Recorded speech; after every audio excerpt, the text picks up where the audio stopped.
And Roland, would you make me also a co-host or something so that I could share slides if I needed to?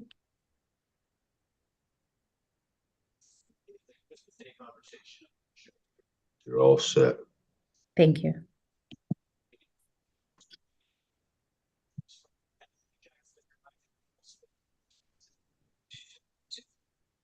I believe you're all set. Oh, I am. Okay. Yes. Hello, everyone. Today is Wednesday, October 2nd, 2024.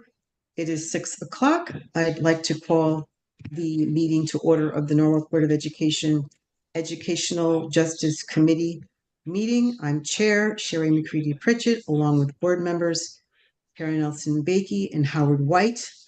Also present from the district is Allison Breedy Johnson, Norwalk Public Schools Administration is Allison Breedy Johnson, Executive Director of Leadership Development, and Sandra Fayowis, Deputy Superintendent, and also Marianne Shepard. Marianne, will you please remind me what your title is? I don't have your title in here. I'm sorry. I didn't know you were going to join us. Just Executive Director for Leadership Development. Thanks, Sherry. Thank you. Thank you. So, first item on the agenda is a review and discussion regarding grading for equity updates. And I don't know who's going to do that. Allison, you're going to be doing that, right? Yes. I thought we were gonna, Sandra, did you want to share? Oh, did I leave something out? I'm gonna do Oh, it. you know what I did? I left something out. I'm sorry. Hold on. I need to entertain a motion for approval of the minutes of May 1st, 2024. Motion. Thank you. And so that motion has passed. Are there any public comments? Is there anybody on with public comments? Not that we could see. Okay, so if there are none, we will go on with the agenda. So you guys have the floor. Hi, good evening, everyone. My name is Allison Breedy Johnson, Executive Director of Leadership Development. Welcome back. This is our first meeting for the 24-25 school year. And we really wanted to take some time this evening to share with you the work that we've been doing in relation to equity and inclusion, as well as share with you some updates in terms of what's coming next. And so without further ado, I'm going to hand it off to Ms. Fayowis, who's going to kick us off talking about some of the equity visits that have happened in our schools. Thank you so much, Ms. Breedy Johnson. And hello, everybody. It's really nice to see you. Howard, it's so nice to see you. And we feel like we haven't seen you in quite a bit. So glad to see you in this meeting of all meetings. Your insights have been so great in the past. Thank you. Agenda, thank you. The agenda is as follows, just to give a reminder of what we're going to go through. This is actual footage from our equity work in district. And as you can see, well, hold on, if I'm in the way, I will move myself out of the way. As you could see, there have been some exciting group work that has been happening. And we asked Marianne to join us today because this partnership has been between all of the cabinet members, but the lead really has been taken on by Allison, Marianne, and myself. We recently had some equity school visits. This is Dr. Fergus's team from Rutgers. Dr. Fergus has come to speak to cabinet and has come to speak during our retreat. And you guys just saw him fairly recently on presenting some equity data. And the way that we like to explain Dr. Fergus's role in the district is that he really impacts our system-wide changes, the policy changes, and he does this through data that he collects and then shares with us the data, shares with us how we're making impacts, and really that disrupting the systems that have led to some of the disproportionate data that we have seen.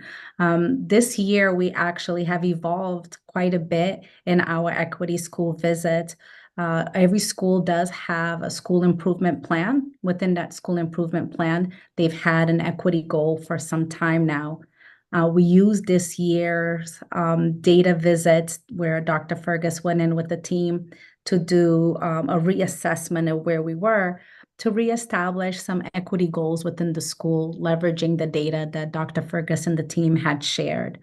Within those meetings, the school principal, along with other members of the school team, developed a goal and then decided what were going to be some metrics to actually measure how they're doing around that goal. Now, the goal could be anything from increasing the number of students that are Black and Brown that are accessing gifted and talented, to reducing the number of students that are Black and Brown that are represented in the discipline data, to making sure that Tier 1 instruction is providing the appropriate scaffolds for MLL students if they're underperforming at a certain school. So it really varies based on that school's data. We have now gone into each school at this point of the year and done equity goal visits or equity walkthroughs. And we've gone to the classrooms, and the school will develop a tool for how they want to measure that goal. And these initial visits with some varied responses, some varied techniques, we were able to assess if the appropriate tools are in place to measure what the outcomes are that the school said that they wanted to see. This is the first time that Dr. Fergus and the team have gone in to actually look at every single school and go to classrooms and actually try to see this in practice. So we then came back as a team. We talked about what were some trends that we saw across the schools, and then talked about some of the tools that the schools were using to now go back and make some modifications to those tools and provide that feedback to the schools and the school leaders. And we ourselves also got a chance to calibrate around what is it that we expect to see when we go inside classrooms. So that was exciting, and all schools got a visit over the course of 1 week. And we split it up with teams, and within those teams, there were Rutgers folks, and also everybody had at least one district administrator from central office. So that was really exciting. And now I'm going to turn it over to Mary Ann. Hi, good evening, board members. It's a pleasure to be here and to be able to be a part of sharing some of the work that is underway. So this slide is really speaking to the work that we're doing with Paul Forbes. Paul Forbes is an anti-bias and educational equity consultant, excuse me, who we've had the opportunity to partner with this year. And members of the board, you recently had an opportunity to work with him a little bit during the board retreat. But I think it's really exciting how we're braiding the partnership with Paul Forbes with the work that you just heard Ms. Feo speak to. He is the founder of Leading with Hearts and Minds and has worked in various capacities to support both school improvement as well as district improvement related to implicit bias and culturally responsive practices. He often speaks to his work as the work behind the work. And one aspect of his work, which you see mentioned on the slide, is really thinking about what is the work of myself as an individual, what is the interpersonal work, and what is the institutional work. So as we do that equity data work with Dr. Fergus and his team, it's also important that we're thinking about how we're showing up ourselves, how that's influencing our role in the community, the relationships that we have with others, and the systems that we're operating within. And you can see a list there of the variety of ways and variety of stakeholders that Mr. Forbes has already engaged in just a short period of time, starting with our summer leadership retreat with over 100 school and district leaders, then the central office retreat, working with our paraeducators, the board retreat, which I mentioned, working with our principals and our assistant principals, and most recently, the equity team leads.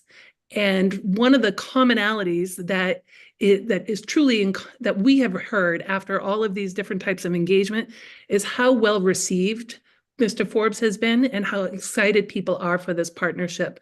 As you can see from some of the feedback that's clipped there, that's feedback from different participants and some of those learning opportunities that we've had. So I really think it's been a strong start, but it is just the start as we continue to go deeper into this work around the individual, interpersonal, and institutional. And I'll give you a little bit of an update on my brother's keeper and my sister's keeper. So that's another program that's been in district for quite some time.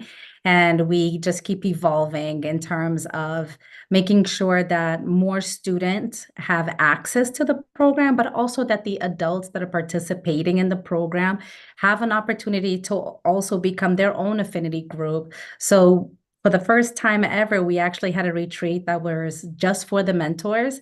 Every school is participating. Every school has at least one mentor for my brother's keeper, one mentor for my sister's keeper. Some schools have more than one mentor for each program. I think West Rocks had 5 mentors present.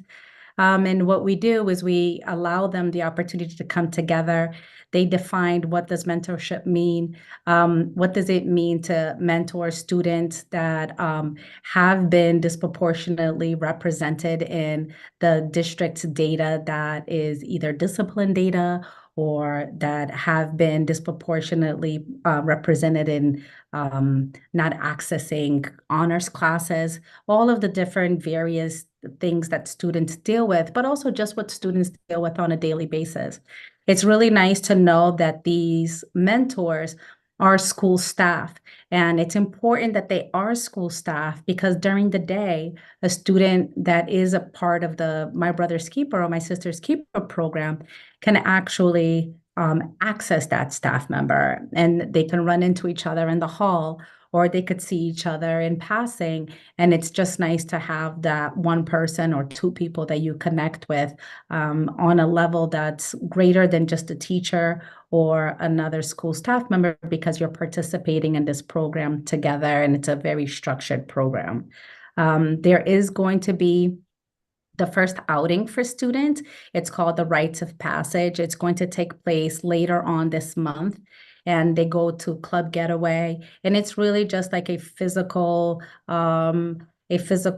activity day. So there's a lot of activities that are planned. There's ropes courses, and then there are times where students end up in conversation with their mentors in groups and being able to actually discuss some of the things that they're feeling, and then some of the ways that they're expected to show up as members of My Brother's Keeper and My Sister's Keeper.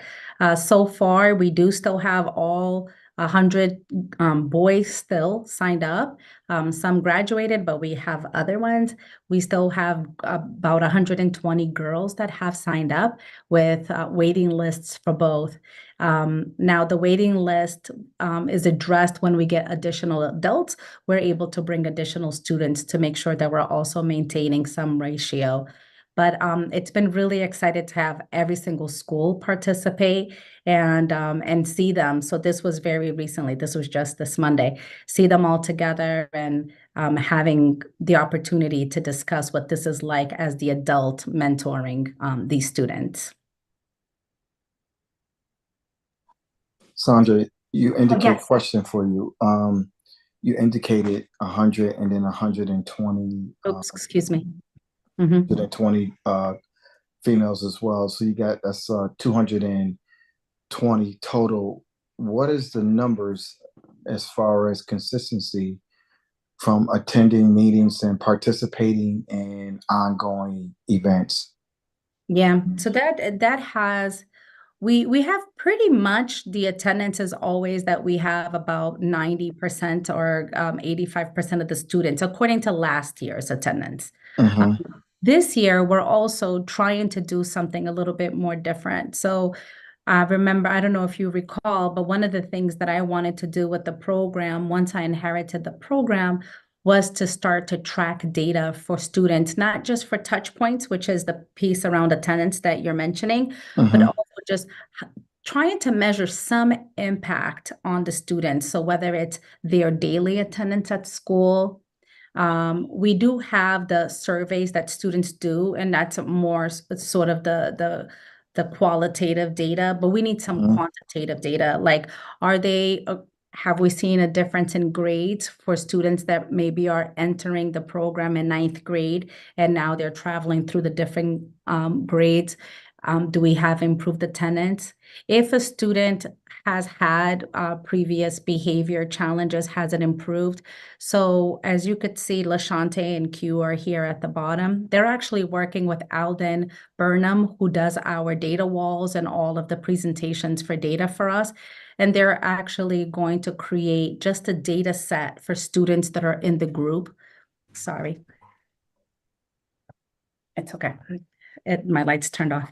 And so that we could actually just keep track of how the students are doing. So besides just anecdotal data of how they're feeling, really seeing, can we measure an impact and see, are these students at some point going to have a higher graduation rate than peers that were not in it? But they're very well attended. The students want to go. So sometimes there have been conflicts where last year, one of the events was at the same time as a pep rally. So then the principal said, I'm not going to be sending the boys this time because they wanted to stay for the pep rally. So if the school is having something, these dates are preset. So we have all the dates on the calendar already because we have to book a lot of these venues. So we don't typically change dates, but if the school has a conflict, then that might impact that school's ability to participate. But it's not everybody. It would probably be like one of the schools. What is the ratio mentor to student? What's the numbers? Right now, we're fully, I don't know. I think right now we have all the mentors that were from last year came back, and that is really, we try to do it for every 10 kids we want, or 10 to 15 kids, we want a mentor. Okay. But it's tricky because we want the mentor to be school facing. So we have kids on the list because they might be from, I'm just using an example, they might be from Nathan Hale, but we don't have a Nathan Hale mentor. Okay. So there's a little bit of a trick, like it's not just a simple ratio of for every 10 kids, we try to have another adult. It's really that we want the adult to be at the same school that the students are coming from so that we could have that additional touch point at the school. All right. Thank you. Yeah, absolutely. Am I okay to move on, do you think? Okay. Okay, and next up, we have the grading for equity update. So we met with our principal steering committee and realized that we want to engage in some learning.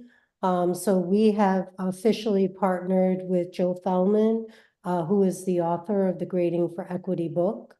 And he met with the principal steering committee to begin to think about ideas of how we can really approach this work as a district.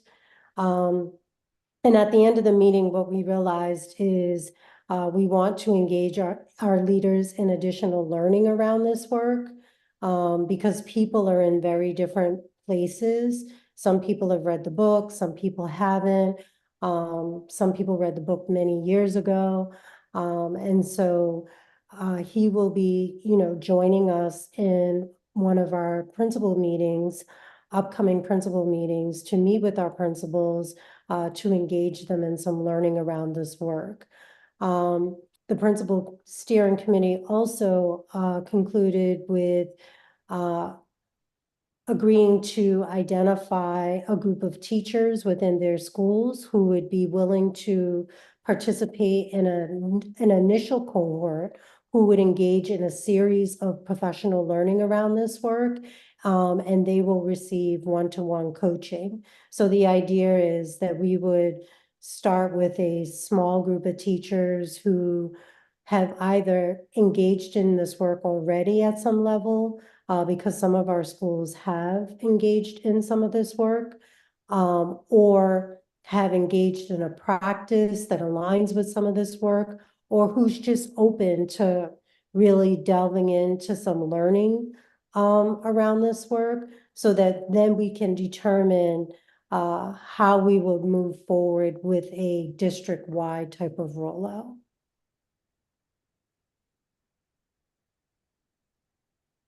Are there any questions? About Sherry, if you're speaking, you're on mute. how many teachers are you talking about that would be involved in the pilot? So there are 4 principals who are part of the steering committee, and then we have an additional 4 middle schools. So basically, each school would identify a group of teachers. Okay. Ideally, we would want 10%.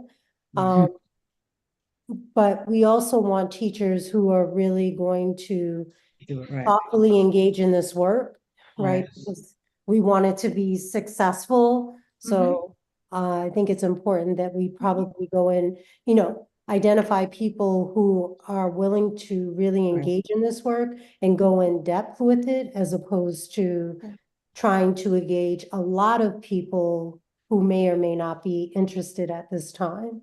So you're going to do the 4 middle schools at one time, right? Is that the plan? Yes, there'll be Okay, good. teachers from each of the schools, Right. the middle and high schools. And what will happen is there will be like a 2-day sort of like kickoff event, where they'll engage in some deep learning around this work. And then there'll be 4 additional half-day workshops where all of them will come together. And the beauty of that is there'll be like cross collaboration amongst the schools. So schools won't have to work in silos on this work. And each of those teachers who participate will also receive one-on-one coaching. And what the model is sort of, they would identify one of the practices that they would like to try out, and they would sort of do like an action research project around it with the support of the coach.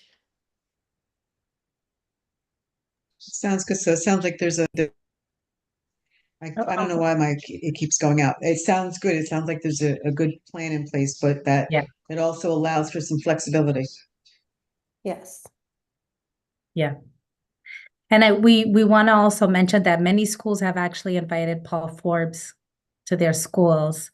I know that you mentioned it, Marianne, but we really have been pleased that schools have been reaching out to him, having him come in and do some work with their faculty. So this sort of 3-pronged approach to how we're engaging with schools and trying to get that through line from policy or from a vision around this equity work to actually like how we're impacting the staff and how the staff is approaching the work has been hopeful so far. I've heard good things about Paul. I missed it when he was at the retreat, but I heard it was amazing. Yeah, he was awesome. Yeah. I'm really happy to hear that he's going into schools Yeah. and bringing his expertise, because that was definitely a highlight for me, his whole presentation and that work with him. And the other thing that's super exciting to me is to see the work that Dr. Fergus started, doing, Sherry, when you and I were running 3 years ago. And now to see that he's like in every school and like, seeing what's happening and things are being implemented, it's exciting to see it. Exciting. It's exciting to have him also help us understand what all this data means, right? So like if we're lowering in one area, but we're seeing a spike in the other, how are the two playing together, so that we can see like, what is it that within the system is actually provoking these results? It's all really great questions to ask ourselves. Absolutely. And then just a quick question on the My Brothers and My Sisters Keepers groups. At the secondary school level, is that new this year that they're at the middle schools? Because I thought it was only high school. No, they were at the middle school last year. You were? Okay. I guess maybe it was just the high school kids came in only. And perhaps when they came, I don't know, because the Dr. McBride had asked for volunteers, so I don't know if the high schoolers okay. More. I think it was only high school. I was thinking that. No, we have good participation. Like they want more. That's what it sounds like. Want more students to participate, Right, but we have to make sure that the mentors that are there right, actually can have the touch points, because they do the weekly touch points with them. So you don't want to make it so that the mentors can't make the commitments that we're saying that the students are going to get. right. Yeah. Are we like incentivizing staff to try Yeah, to that's a lot. increase the mentor? That's a lot, right? Because they're doing that. participation? Yeah, because it's all volunteer. Right, We don't get paid. Mhm. And so, we rely on volunteers. And so we try to incentivize them with things like, having the retreats and also having Right. some learning for themselves and Mhm. creating that affinity group for themselves, right? Like as right, all the guys getting together and the guy mentors, the male mentors getting together, and all of the female mentors getting together also outside of just seeing their students. So that's also another approach that we're trying this year to hopefully get more people to want to join and be a mentor. We have people that volunteer, but they'll volunteer for like a one-off, not for Right. somebody to actually okay, have like commit a group to of the full students year. and then Okay, commit to the full year, because it takes some commitment. And then we're not trying to tell people that this is not as much work as it is, because it is. And also the staff, they're doing this during their work day, right? So it impacts yeah, their prep time. They kind of, right, got to kind of maneuver it in between that. It impacts So, their prep time, and our school leaders have to find coverage. So we really it's a district-wide commitment right. to a group of students. Yeah, And so the school leaders, like, we'll pay for the substitute teachers, but right. the schools have to organize that. So it's not without effort on everybody's part. Mhm. That's why we were so happy that every single school yeah, sent, we have enough. especially at the beginning of the school year, like, everybody sent, everybody was represented. Every school, some schools sent more because people advocated that they wanted to attend the retreat, and we had somebody come in from Moments of Mindfulness to actually lead a session with the mentors. And so Right, they wanted to attend, and it was great to see all of the schools represented. right. I would just say if anybody comes up with any ideas for how to, make this more attractive and easier for us to attract more mentors, we could, potentially grow this and not have waiting lists, because that makes me sad. I know. Yeah, I know. I know. Can anybody reach out to the churches and talk to the churches about this program? Because that's a good way to get more, more churches involved and reach out to the community and try to get them more involved. That's a way to increase those numbers as well. Well, Dr. Estrella actually had spoken at a church recently. Mm-hmm. I had attended with her, and this was one of the focus areas that where she shared with the congregation about my sister's keeper, my brother's keeper. I actually, some of the people that were there that have children in district have had children that attended the program. There was a young lady there also that was a student in the program. But yes, definitely reaching out and letting the community know. It's pretty well known in terms of that we run this program, because there are so many kids Mm-hmm. that attend. So it's pretty, 220 kids A is lot a of kids. yeah, It's a it's a lot lot. of kids. And so then, for us, it's like, for instance, this year I had to cut some of the funding from the program because they are grant funded and one of our grants came in lower.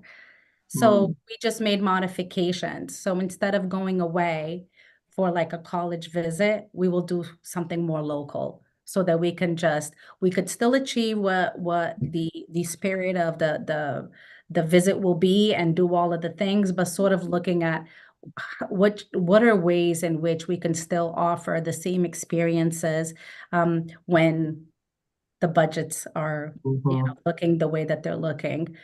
This is one of the things that we depend on grants for, so we're also seeking other grants. Mm-hmm. The grant that came in shorter is our Title I grant, and we weren't expecting that. Okay. So Yeah. we can bring in somebody from the outside to mentor, to be in this program.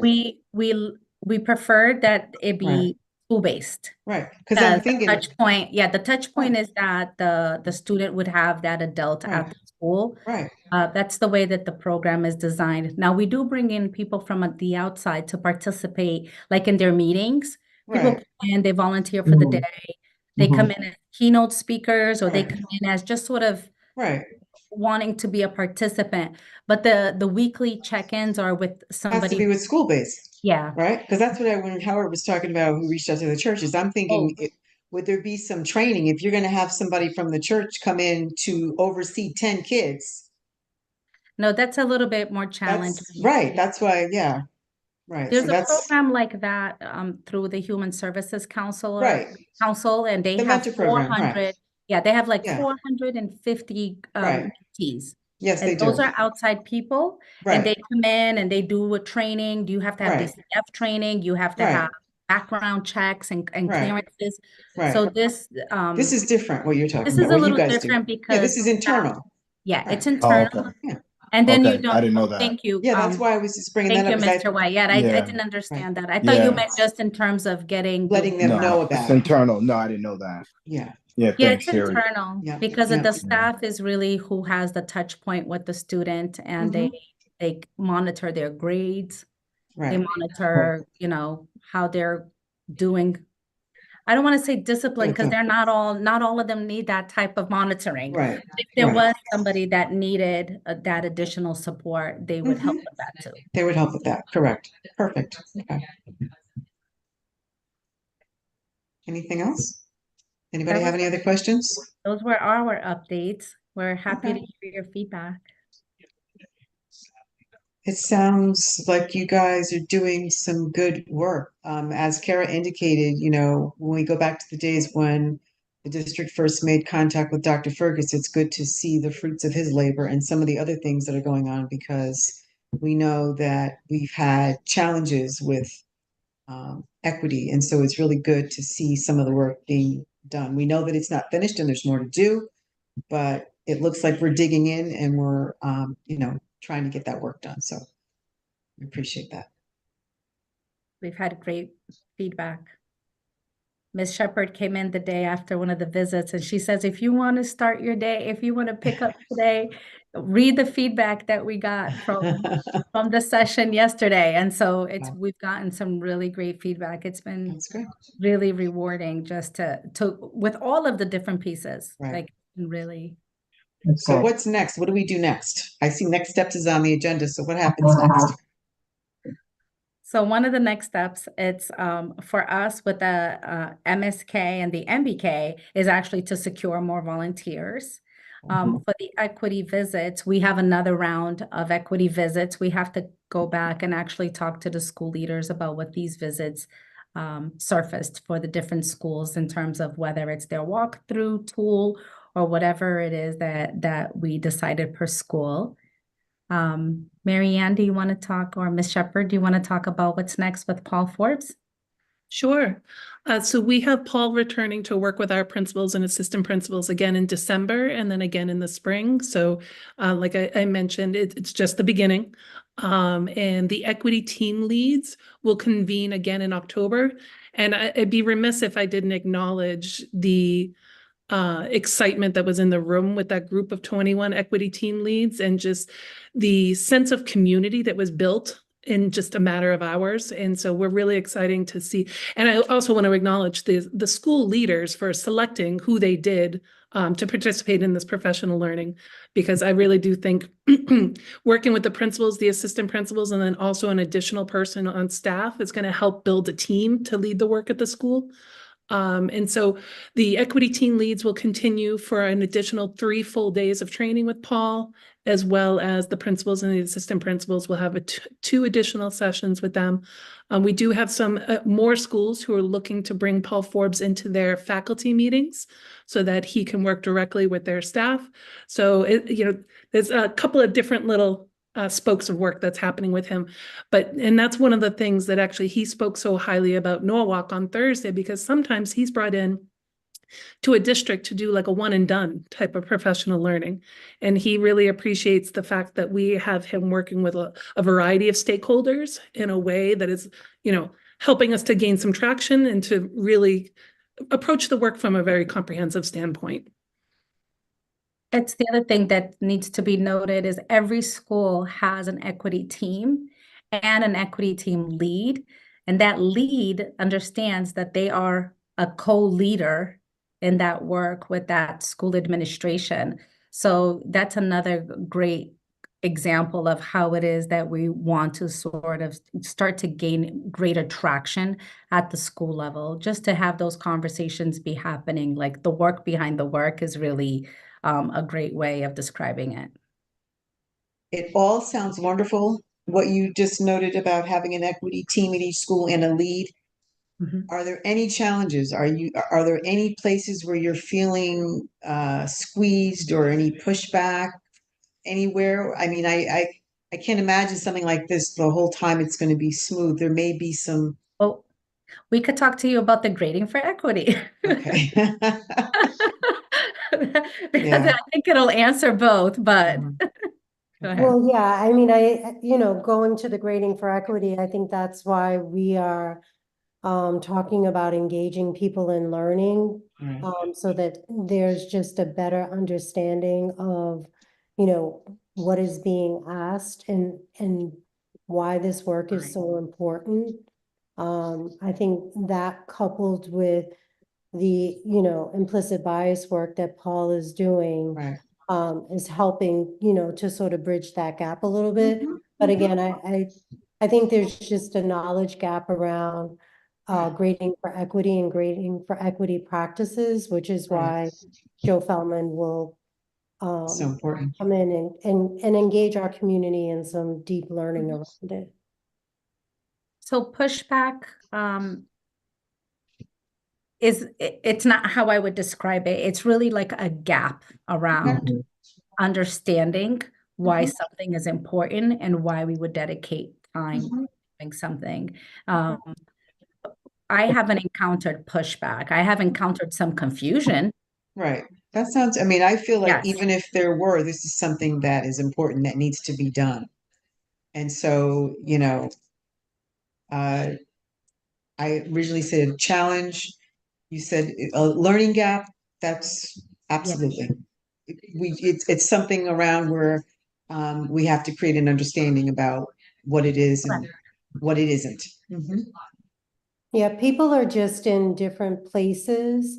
And again, even in reading the text, I think it's just a little bit different when you have an opportunity to engage in learning around a text.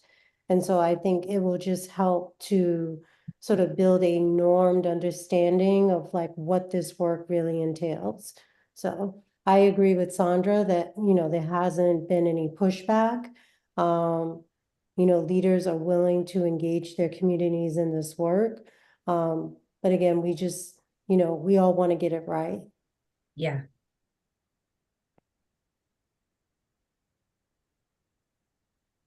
Does anybody have anything else? If not, Very good. I will adjourn. If anybody has any more comments, questions?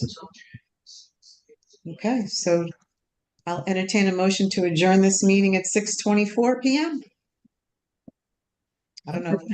Second it. 6:40, it's 6:40, yeah. Oh, really? I'm sure. Look what I'm looking at. Okay, yes, thank you for the correction. 6:40 p.m. Thanks, guys. Motion. Thank you, everybody. Thanks Have a good all. evening. You too. Thank you. Take care. Thank you Bye-bye. all.